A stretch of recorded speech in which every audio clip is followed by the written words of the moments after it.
I ain't gonna expose. I'm not like that. I'm not a snitch. Virginity. It's a hush topic. Yeah. They love me. Let's see if your parents raised you. It's deeper than the physical. What up, fam? Welcome back to the Juxtaposition, everyone. Hey, beautiful people. We're back. Ooh. Welcome back to the Juxtaposition. I'm your host, Nana, alongside my two lovely co-hosts, Miss J. And it's B. We're giving you the original vibes of the guys. We haven't seen you guys. Can I give you guys a hug? Hold up. Don't do that. That's too much work. No, now you got it. Now we have to cut that part out. Don't worry. Don't cut it. Because they can't hear you because you have no mic. No, I want to give them a hug because we've been away. Why don't you just do this? Like, why don't you wanted to get real close up and personal with them. And it has been, yes. Well, we haven't been, we've only been away for 1 week. Because audio-wise. all Bernice's fault. And it's all Nana's fault for his mishaps, but we forgive him because we have to give him grace. We need, grace. But we're back. And I missed it. It's great to be back. I hope you missed us. So, what's the word on the streets from your head? From my head, because from the top of the dome. This week has been it's been a very long, busy week. But yeah, so Olympics has started. Mm-hmm. It's been going well. I mean, I haven't been able to tune in as much because it's Tokyo time, so like it's gonna be like 4 a.m. and all those weird times. So it's like I usually find the highlights and stuff like that. So currently, Canada's doing really well. I don't know how many gold medals they have, but they've been doing. Last time I checked, it was gold or just medals. Medal-wise, I don't know. They've got bronze and I know gold is like 8 or something like that. No, they're at way more. They're at 19. Oh yeah? No, gold medals? I'm talking about gold. Let me not even butcher. I think it's like something like 8 or something like that. And this past, I think it was yesterday, Jamaica killed the 100 meters, the women's 100 meter. 3. They came in first, second, third. Seeing that, like if I came in third or second, and if all of us were from the same country, right? That would mean more to me than if first Jamaica someone came in first and then second was Iran or something like that. No, we all came together. Yeah. So it's more special because sometimes people will like first it doesn't matter second doesn't matter. But at the same time, it's like the sense of community is there, but when I watched it back, it was like they were quite sad, and because you gotta go back and think like, the others were sad. Yeah, because you gotta think second and third. Yeah, you gotta think like, hey, my name's not there, and I wanted the gold, and it's also the Olympics is an individual sport thing, and also a group thing at the same time. But that's when you have to because it's kind of like you ran and then they try to my mom's like, oh, why don't they go and congratulate them? But at the same time, all the spotlight and the cameras are coming up to her, so you don't want to be. But all of them have, if anything, I forgot her name. One gold. Shelly Ann has 1 gold before she's. So it's not right. That moment is bigger than you came in second or third. But the competitive nature of Olympics is But if it was me, it should obviously will come in my head like, damn, I didn't get first. But everybody's talking about 3 Jamaicans. Right? Came 1, 2, 3. Mm-hmm. Okay, so put your feelings aside. Sorry. But yeah, congrats to them. And it's been I think their Independence Day is coming soon too. Emancipation Day. They have a lot of stuff going on for Jamaicans. So shout out to Jamaicans. One thing I want to say about the baby situation. Sorry? We're not going to talk about it too long. Baby, the rapper. What happened to him? When he was at a Rolling Loud stage music festival. Okay, what happened? Right, and he was, when DJs they say, if you got a $50 bill, put your hands up. He said some insensitive comments, which were insensitive. I'm not gonna repeat it. No, but what is it about? What people with HIV and AIDS? Oh, wait, he said that with a song?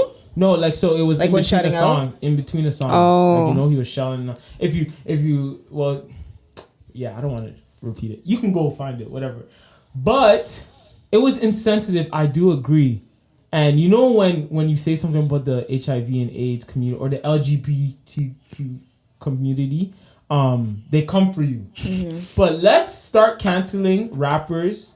Oh, they're trying to cancel him. Yeah, they're trying to cancel him. No. Let's start canceling rappers when they talk about stuff like killing people and talk about doing stuff to women. Yeah. So those are the things that should be canceled. When they talk about that stuff, these big corporations are fine with it. Mm-hmm. The baby's the wave. they maybe killed someone and we're glorifying that. But when it comes to LGBT, actually, the community, that community, that community and other stuff. Oh, we're canceling this. Yeah. Well, the words are weird. Crazy because they're choosy with what they. No, it's not true. I think they know. Shout out to Isaac because he tweeted about it, and I was like, that's so true. Yeah. Certain things like the man. All these rappers talk about killing people and selling drugs, doing drugs. We're fine with that. Yeah. But once you say something about that community, it's all hell breaks loose. Oh, you're done. Yeah. People start pulling out. Advertisers start pulling out. Which is like pick a side. Crazy, like, let's just be balanced. Are you for life or against life? Which one are you trying to go for? But that's what I'm saying. The drug is corporations are involved in that stuff too. I believe personally. I think they're involved in that. And that's why push certain narratives. Yeah, they don't say stuff about those things. But when it comes to like people, you know why? Because the higher ups too. Those people are in those communities are in those higher up positions. That's what I'm saying. So they're gonna obviously fight back. They don't care. They're liars. I mean, you know. Remember, the higher ups are Jewish people, and you know that they don't. I don't think it's all Jewish. There's probably other other cultures out there. I don't think it's all Jewish. Yes, they are rich. Go up the food chain, you'll see. I don't think it's all Jewish. It's the white people them, and you think white people them. But white and Jewish are not the same. Okay. I think I'm right though, but hey. I mean, to each their own. About the music business and stuff like that. Okay. Yeah, but I mean, yeah, it's obviously it's people logic sometimes it doesn't make sense. It doesn't. And so like things like that. Why I don't care because you guys are like, come on. Yeah, it's insensitive for sure. Check him on it, but don't cancel him like because of that stuff. Because there's a lot of things that a lot of people should be canceled. Yeah, like cancel culture is just so confusing. Cancel not him. Cancel the idea. It's confusing because they don't even know what they're talking about. That's why I don't. They're not consistent. Yeah. But cancel culture. Who is culture and who deems if something should be canceled or not canceled? The popular people, the people in the higher ups, who kind of, guess like encourage it or say it's okay. All these white people love the baby. You know what? Sorry, but there's no grace in what he says. You know what? This is something that I'm. So, have you guys heard of critical race theory? No. Yes. Okay, so I'm not 200% sure what this is. Psychologist. You read this in school. But it's basically saying that it's basically like kind of like reverse psychology. No, not reverse racism in a sense where people are pushing this narrative where everything is racist. Like everything is racist. Like white people are doing everything and everything that they do is racist. And so it's pushing this narrative like, sorry, because Nana kept saying the white people. I'm like, it's pushing this narrative where black people begin to hate white people. Right? Like everything they do, we see race and it's just like, yeah, race. But that's the problem. It's like, it's pushing a narrative that's not gospel because you're bringing division.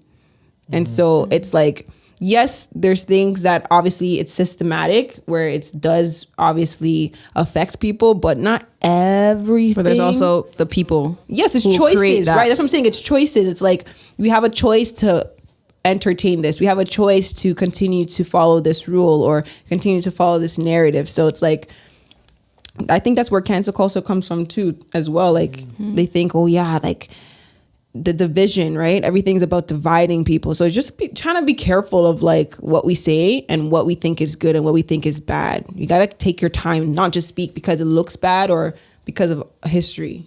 I think also the church can get caught up into that too. No, that's what they're talking about. Itself with like different sects of the church and what we believe and what you wear and all that mess. So it goes through all like, you know, the areas of the world, government and stuff like that. But anyways, that's the word on the streets. Yes. So we're going to be talking about the importance of community. So this is a topic near and dear to our hearts because we work in the community, we work with young children, and we also have communities of our own in our workplace and outside. So have you ever, guys, encountered a situation where you were challenged to work with like a certain individual, a certain group of people, and how so did you deal with that? That affected my mental health and affected my patience and affected my Christianity. So you're saying yes? Yes, Nana has been through that. Do I want to box someone in their face? Yes, I want to box someone in their face. That's the real times. You know, do I want to drag someone? Yes, but I had these guys to, you know, Nana's okay, bro, relax. And, you know, you go and think like, that's not Jesus wouldn't have did that, you know. And then when you hear how my friends are being treated, it's like, are you dumb? Like, are you crazy? Like, and then I see you want to be all nice and stuff to me, like, you know. It's like the two-faced mentality. Yes, but it's tough, like being in community and like seeing stuff or just going through stuff, and it's like, damn, like we're supposed to be Christians, but you're treating me like this, or why are we even going through stuff like this?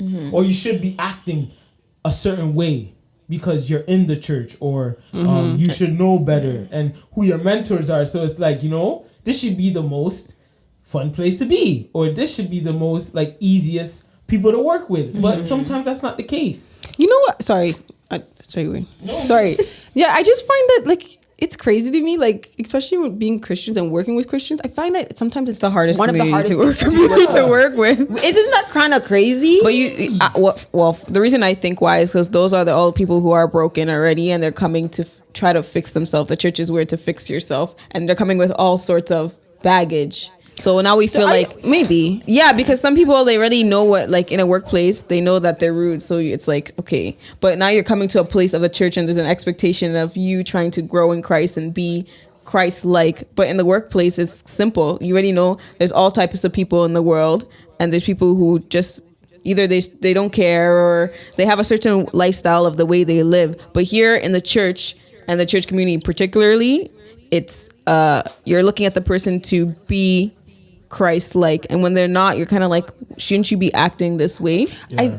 I think also like too that I find that because you're in a church and it's Christian, you're following Christ. That's the other side of it. You need to be nice. Like there's no such thing as discipline. Like there's no such thing as like you're so fired true. Or there's no such thing as like I'm sorry, we can't allow you to be in this environment. Like you're causing chaos, or you're not working well with people. Like it's because you're Christian. We have to follow like. Because Jesus tell us to love, but Jesus didn't say that you have to people run all over you. Like you have to be rude, or like if people are disrespecting you or not abiding by the rules that you placed in the system, like that means you have to go. What did my Jesus say? He said, "Take your sandals." What is it? Yeah, pick up your sandals. If they don't like you or they have a problem with you and don't want to hear you, pick up your sandals, dust your feet off, and say, "Peace be with you."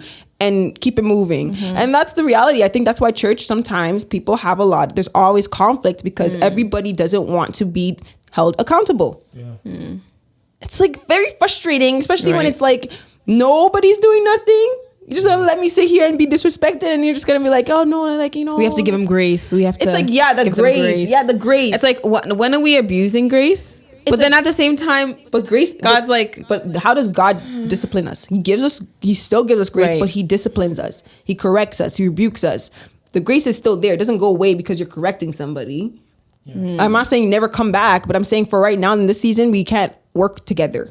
See, when you have a nucleus in a community, when people don't have respect, humility, self-love, it's gonna be messed up. It is, it's gonna be messed up. So I'm coming to a situation or a place with all those things, and I'm trying, you know, and then a person doesn't have that, and then you're trying to be nice to them, and they're taking advantage of you. Because there's the aspect of being too nice to a fault, but because God asked us like to be love, and you try to, you know, take things and let them hit you and dust them off your shoulder, but then it comes to a point like, are we teaching them, or are we just kind of letting things just run by us? And you know what gets me is that I feel like some people in the church look at me like, oh, Nana is a playful guy. He can not be immature, but like they still look at me as a kid. It's like, no, I am trying to just trying to be like a child of God all the time, just trying to have fun, just being myself. But then go back to that. Did you hear that? Child of God, the childlike spirit. Exactly. And then when they look at me like that, or sometimes I'd be like, damn, like, am I being too nice? Like, no, there's a side of me that will, like, you know, that, like, if you cross me, I'm one of them. Like, don't like, you know, that's what I struggle with sometimes, you know. But I don't want to steer off. Just continue. Yeah, I think I have that too. It's difficult. Like, particular situation, like I didn't deal with it good because I know I have some crazy in me, but I also have God in me too. In a particular situation, I just felt like I blew at that moment. And yes, that was wrong. But sometimes there's a point where others around you are not helping you flourish in your community per se, and they're making it harder for you to do the work of Christ sometimes. So yeah, I didn't deal with it in a very good way, but working on it. So in that sense, like, why is it important, like, for Christians to have a community, and what does it benefit you in your Christian walk? Well, since Nana opened his mouth first, go ahead. No, I think, sorry. I don't know it's supposed to go to ladies first. I'm sorry. No. But the importance of community for me, where people like are like losing out on, is connections. Like connections to simple stuff like connections to like a job, or connections to like mentorship and that's kingdom currency right there. And a lot of people don't like really like take that in, Let's say for example, how can I say? It's like I feel like I have unlimited access to different opportunities. So I have one guy that does business and he's willing to mentor someone. I have one person that knows bursaries. He can get me some bursaries or something like that. But it just happens naturally. And sometimes we can fall into like, I want to be at home, watch church at home. But no, there's so much benefit in being at church and immersing yourself into the community that we have to start to realize. Yeah.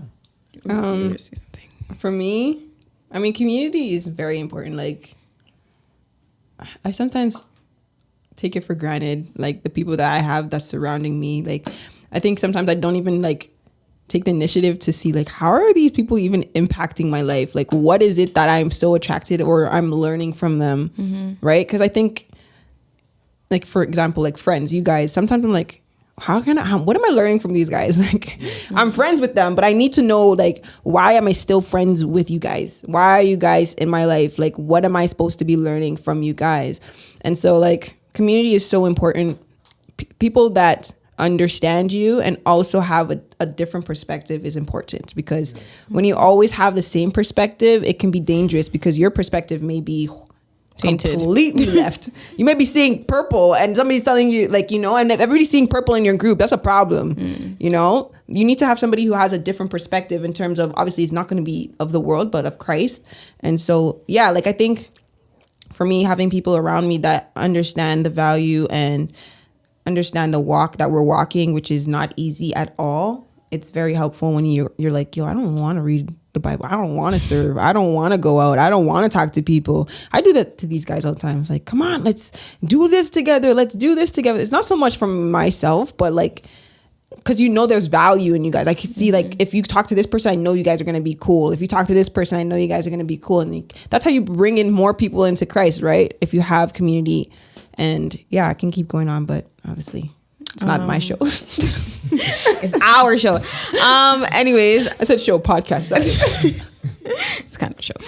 I would say, like, the importance for me is, like, it benefited me in the sense of growing. I feel like growth is within myself, growth within my, I guess, career and directions that I should go in, and just ultimately, like, allowing me to see myself in a better light. I think sometimes we might stay in our comfort zone and we just stay where we want to be. But like them and people around me have pushed me outside of my comfort zone and told me to do things that I thought I may not be good at, but like pushes me to think that, no, you're higher, you're called to this, And sometimes when you think you're called to this, like even like a lot of pastors have said, oh no, you're called to this, you're called to be in this area. And you always doubt yourself. I have a problem with doubting myself. And I think a lot of people or youth in the church have that too. When a pastor tells them, oh yeah, you're good at speaking, they're like, what do you mean I'm good at speaking? So and fellowship and connection, as he was saying, connections to different areas of life. And I think it's so important to have community, not just in the church, but community in, like, let's say that your friend's a doctor or your friend's a nurse or a lawyer. Like, I think we all find sometimes that when we find community as Christians, it always should be in the church. And it's like that shouldn't be the case, because we want our believers. God wants us to encompass all places. He wants us to intervene and, you know, be in all places in the world, not just one square area, because we're not able to fellowship that way and also, you know, spread the word of God in that light. Sorry, I have one thing to say. Yeah. See, young people, we can get into the mindset of like that old person who's older. Like, oh my gosh, no. I am like young. I got the juice, you know? But a couple years ago, I started to realize this person's 60. First of all, I want to get to 60. Mm-hmm. Like, I want to experience, like, they're 60 and they experience so many things, trips and kids and seeing all this stuff. So how can I, as a young person, be like, they're old, they ain't got the juice. Yeah. They experience their stuff. Life before I was even born. born. Who am I to not go and pick the person's brain? You know? Like, and we fall into that mindset, like, and I still do feel like that. I'm young. I got the juice. I'm gonna be better than you. Like, I'm, like, you know. But at the same time, you're going off your own, like the younger people of your generation. They all know the same mindset, and they're trying to grow at the same rate. But it's like when you go to an older person, they've already they've That's gone why through that you have rate. to seek wisdom, so now you have right? to, you know, It's supposed to be seeking I feel like wisdom. a lot of people in our church, like the older ones, feel a bit. No, oh my gosh, like they feel a bit like detached from the younger generation. That's a lot why of them I are not try. going I'm gonna to. pick your brain. No. But I've never, so I can attest to that. So. Even today, like today's Sunday for guys if we don't know, we're filming on Sunday. But today at church, like this guy, his name is Ernie. Oh my gosh, he's just, I don't know, I'm just very attached to him. He's just, his spirit, it feels like a grandpa or something like that. I can go to this guy. So like I met him maybe 2 weeks ago. And he just came up to me randomly and just started talking to me. I was like, oh, that's cool. Like, and then after this week, he came again. He saw me and he gave me a hug. And then he's like, oh, I have a book for you. I was like, you like even remembered who I was? And he's like, yeah, I have a book for you. And it's like, let me show you guys the book. It's like, yeah, it's called Daughter of Destiny. I don't know. I've never heard of this lady before, but like, I was like, you gave me a book. And then what he gave, even wrote down his number. And he's like, yeah, just give me a call. I said, oh my gosh. Like, and then I met this other person, an older man too. His name is Reginald. I just like, I think a lot of times this generation, like Nana said, like we forget, like these people who are old, they're not just dead. Yeah, like gone. God, their spirit, their wisdom is not gone. Their spirit of wisdom is there. Like we need to invest in that because we don't want to go down this road. What did Kuya say? Fail fast, fail hard, fail. I can't remember. Yeah, something But you're else. on the right path. Though. Something like that. Yeah. It's like, why would I want to go through this whole life path of like failure and going through this whole journey when I can just do a little detour and get a little wisdom? That's what Pastor pick it up in a way and go. continue on That's my what journey. Pastor Oli said to me yesterday. He said, like, if you want to try to get into real estate, yeah, you could do it by yourself, but come to me so if you do, like, you won't fail. Exactly, because he knows you can learn more. Yeah, it's so important. People don't want to get wisdom. No, they just think it's too They much. think they know I could too do by, good. yeah, like you said, I could do bad all by myself, and it's like, no, yeah, I mean, yes, you can do bad by yourself, but the amount of mistakes and failure and hurt and pain you have to go through, like, what's the saying of like when you have a team, you go further or something like that? Yeah, something like that. I forgot. Yeah, I don't know, but that's when we go into the Westernized culture of individualism, like, you know, I'm gonna do it by myself. No, and me and her were having this conversation. Yeah, I don't think you could do anything by yourself. It's impossible. Everyone that's successful has someone behind them, has people behind them, or has somebody a team helped them behind them, yeah. or someone that has helped them to get to where they're at right now. So people like to do like, yeah, I'm gonna keep my all my visions or my plans to myself. Everything I have written down, I have at least told one or two people. Yeah. I at least told one or two. A lot of people do that. Keep it to themselves, right? Yeah, they like to. Nana likes to do that a little bit. Don't Be like, no, I'm gonna keep it. I'm gonna tell you when it happens. When it's ready. It's like, nah, but Janet, I do say that. But one or two people, they know though. Oh, okay, good. But it's like you need to tell them, so they're either praying for you, they're either telling someone telling you wisdom, like, okay, talk to this person. They have or some good they can knowledge. even tell you like, I don't see that happening for you. I don't think that's something that you're calling. I think a lot of people don't want to. They don't want to hear the no. Yeah, they don't want to hear the no. Oh no, it's not gonna work. Yes, but then people think like you're hated. But if you're trusting them. Okay. If you put your trust in them and you value what they say, you're not going to think they're hating. They're going to tell you, oh, like, I believe, like, this person is helping me. Like, they want the best for me. So you wouldn't think, oh, yeah, this person just thinks they don't want me to succeed. If you're thinking like that, then you guys shouldn't be friends. Like, I don't understand why you feel like every friend of yours, they say no, or like, I don't think that's a good idea. Or they'll steal your idea. They'll steal your idea. Like, no, I'm not. I'm trying to help you. I got a friend like that. Like, No, I don't care how you do it. Like, I'm telling you. for you. I'm trying to tell you. I'm Or not sometimes you tryna- tell them. Or sometimes you tell them, oh yeah, like maybe not now. Like maybe you should wait a little bit. They're thinking, no, get it done now. I need to get it done. I'm like, no. There's a reason why I'm like. Bernice did that to me. Where Yeah. I was like, no. And if you She's think like, no. like, maybe you should wait. I said, get out of here, man. Wait for what? I know what I'm doing. I go back to my room and be like, oh, okay, maybe she's right. And reevaluate. And then it stalled stuff. Like, don't get it wrong. I'm never like, our advice is never gonna always be perfect. But Right. if you have friends that are obviously Christ grounded and have the anchor of God and are praying for you and are in the Word, obviously, like, we believe that God will give us the guidance and the wisdom to speak to each other, right? So, like, it's so important. Like you said, this Western country, like, it needs serious prayer. A lot of people are falling because they're living life on their own. I was saying, because we were talking about it, I was saying, yes, it could happen, but I told him, like, it can happen, but you only go so far. Exactly. Like, there's a point where you have to say, listen, I need help. Okay, don't lie. Listen, Don't lie on the podcast. Yeah. I know what I said. Lie. I told him. See, you believe me? I did. I Come on, see, she's gonna believe you. That's your sister. Should have recorded it. But I said you can do it, but you only go so far. Yeah. That's what I see. Well, that's why we need God every single day. If we didn't have God, I wouldn't even be here. Nobody would be here.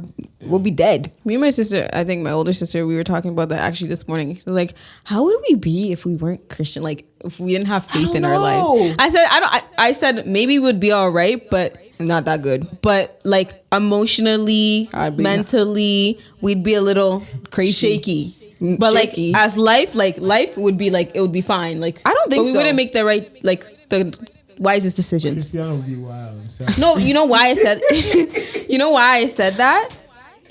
You know why I said that? I said because of our parents, just the way like they, like people who like how your parents raise you might give you a little bit of narrowing. Yeah, they'll but help it won't. you. But at the end of the day, you'd be a little shaky. If you never, like, your parents obviously can guide you, right? But at the end of the day, there's a point where it stops. The guidance, like in terms of you actually taking into consideration the guidance.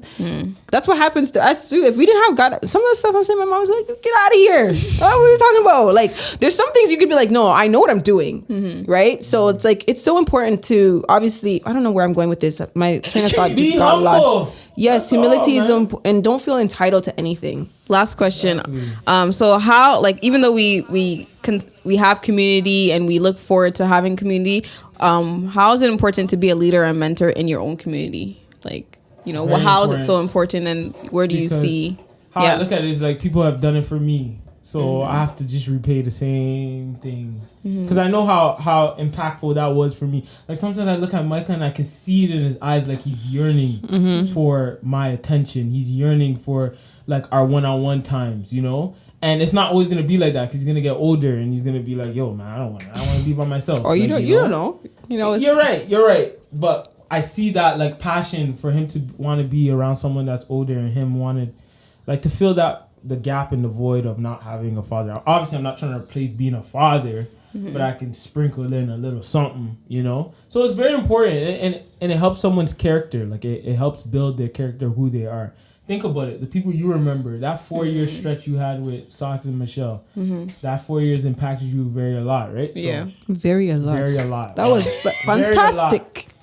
Fantastic. I'm gonna use it very a lot. I don't care. Okay, I'm gonna take it. Can I go now? So very a lot, like... No, but yeah, like I think, like you said, Nana said exactly like you said. Okay, thank you. That was good. But like Nana said, like it's very important, and I just think like we're called to serve at the end of the day. It might not be in the communities, it might not be in low income communities, but we're called to serve somehow, some way in this world. So that's it. I just have the burning desire for this community, and I'm just following the desire, which is what God has placed. Yeah. Bench. Just be a leader in whatever in your community. It doesn't have to you traveling to another community to serve. Starting your own community. Starting your own family. That was gonna say. Starting your own family, little ones, little sisters, brothers, cousins, anyone. You know, speak the word, and Do you have a quote today? Do not be misled. Bad company corrupts good character. I repeat, do not be misled. Bad company corrupts good character. From 1 Corinthians 15:33. I can go on and on, but it's gonna cut off. But yes, keep that in mind. Yes, that is the end. Make sure you follow guys. Wow. Subscribe. Let me try to subscribe. But follow us on Spotify, Google, Apple Podcasts. Yeah, listen to also it on share. Give us a rating on let us know. Spotify too. And Google. also follow us on Instagram, the Juxtaposition Podcast _. We're on Twitter as well, the Jux Podcast. And LinkedIn. You can find us literally anywhere. Just put in the Juxtaposition, the Juxtaposition Podcast, and you'll find us. So peace and love to you guys. Peace.